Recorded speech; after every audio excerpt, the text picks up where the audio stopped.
Hello friends, welcome back to my channel.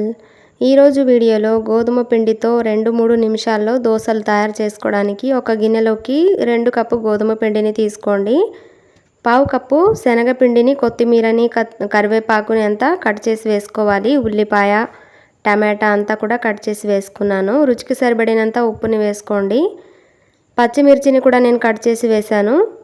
మీకు కారం ఎంత కావాలో అంత చూసుకొని వేసుకొని వాటర్ సరిపడినంత వేసుకొని పిండిని ప్రిపేర్ చేసుకోవాలి. చాలా పలుచగా ఉండకూడదండి. ఈ విధంగా కలుపుకున్న తర్వాత పావు టీ స్పూన్ కలర్ కోసం పసుపుని వేసుకోండి. బాగా కలుపుకోవాలి. ఇప్పుడు ప్యాన్ని వేడి చేసుకున్నాను. దోసలు వేసుకుంటే సాఫ్ట్గా, టేస్టీగా, హెల్తీగా ఉండే గోధుమ పిండి దోసలు రెడీ అయిపోతాయి. చూస్తున్నారు కదా, నేను ఇక్కడ నూనెని అప్లై చేసి టర్న్ చేసుకుంటున్నాను. మూత పెట్టి మాత్రమే ఇవి ఉడికించుకోవాలన్నమాట రెడీ దోసలు.